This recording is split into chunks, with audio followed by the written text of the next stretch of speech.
I'm Pim and I will give you a tour to my self-built tiny house, so welcome!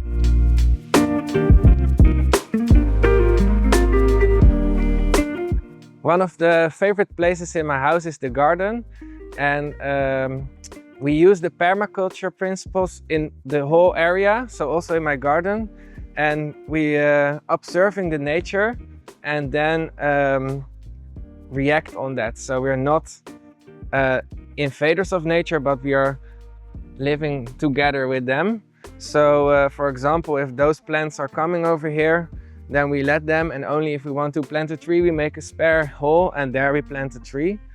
And in that way we have lots of different species and plants in our garden, and the insects and the birds like it very much.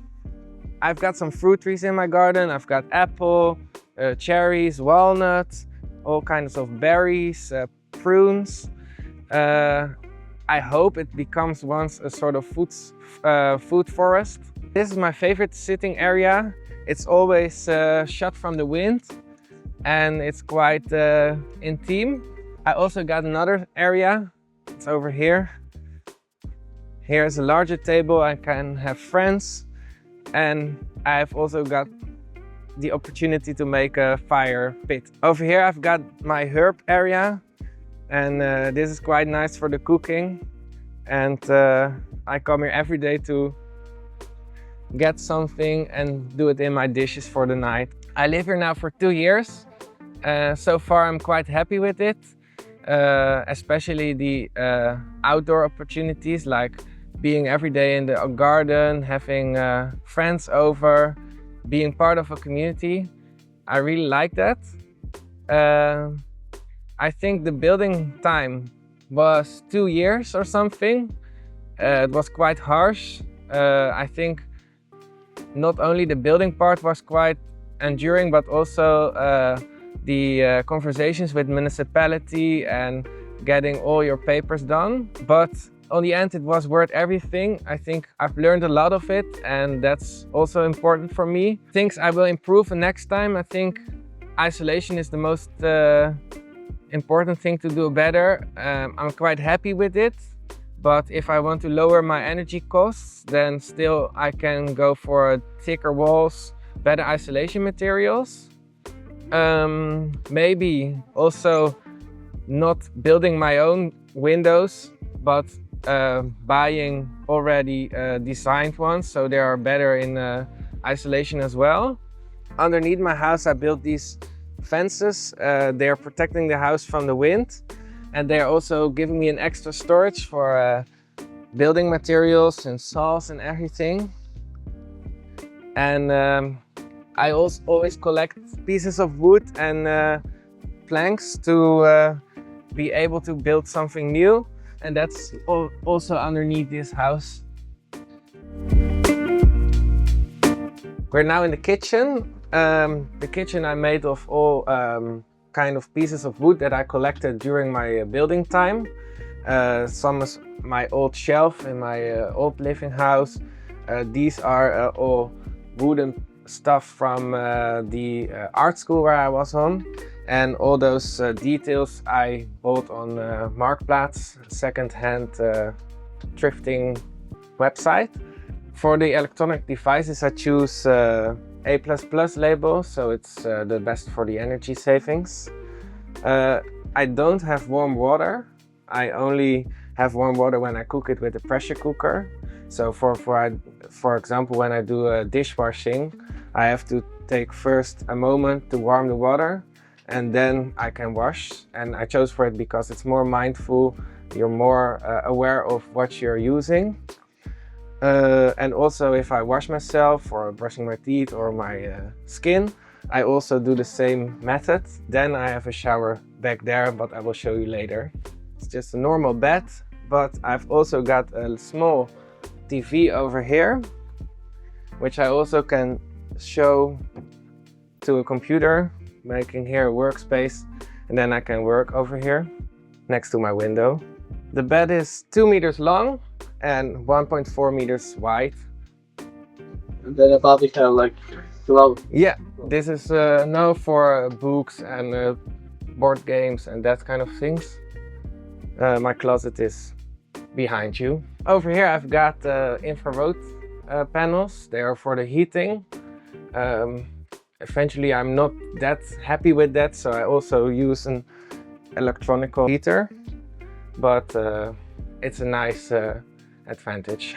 This was an old worker cabin where they have their lunch breaks, and I've bought it, and afterwards I stripped everything down and did some new isolation material in between and did those wooden planks on it. And yeah, the isolation is quite good, so I'm happy. And the window was there already? Yeah, this window is here already, I think, because it was before also used as a food truck. So there was an open hole in it, and I made a new window in it with good isolation. I also have this piano corner, but I not always use this one. So there's a space underneath my bed.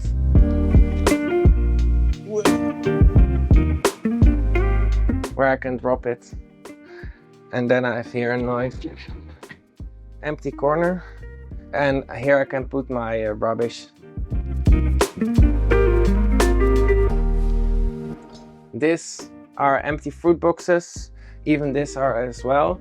And I use them to make some shelves and stuff. And I sometimes get them from friends or colleagues. And then I can give them a second life. Over here I've got the wardrobe. It's enough for me. But for my larger stuff, I've got also this attic.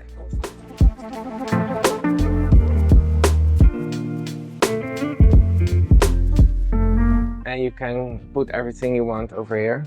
For me, going to live in a tiny house was about being more in contact with nature and also being more in contact with other people. My house is part of a community. I only have the goods I really need on my own, and the rest I share with my neighbors. So for example, the washing machine, my working space, my bike storage, all are in this area, but not in my house. Even when I've got friends, I use the communal space to have them over. So that's my living room. And on the other hand, my garden is as well my living room, because indoor and outdoor is in my house quite overflowing. In the summer I'm always sitting always outside, having friends over there, or reading a book or listening to music. And by having such a large window and those open area over here, the distance to the nature and to the garden is quite close, and that was for me one of the most important things. Here I've got a warm hotel. I can put my waste into this bucket, and then underneath you've got the worms, and they are making it to compost again. And then you use that on the land? Yeah, and this compost I can give to my trees and my plants, and then they are stronger and giving me more fruits. Over here I've got a divided bathroom. I choose for this because it's another way to being more outside. Every day you need to go to the bathroom, so every day you need to go outside your house and you're more in contact with nature. I'm using a composting toilet I've built myself, and the compost is composting over here on the land. But the urine is going to a filter. It's a reed filter, and via different stadia the water is getting clean, and we can reuse it over here and reuse it in the canals and in the gardens. Here's my washing area, and over here I've got a shower. I think it's 60 by 80 centimeters. Wow, it's enough for me. The measurements are: the bathroom is 3 square meters. The house is 9 square meters. It's 2 meters broad, 450 deep. And the space in between is also 2 meters by 2.5 meters. So in total, I'm about 16 square meters of surface. This space I use as an extra living room, especially in the summers. And I eat here or have friends, and it's also a nice place to hang your clothes when they are washed.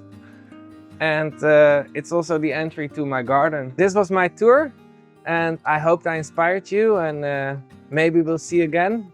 Bye!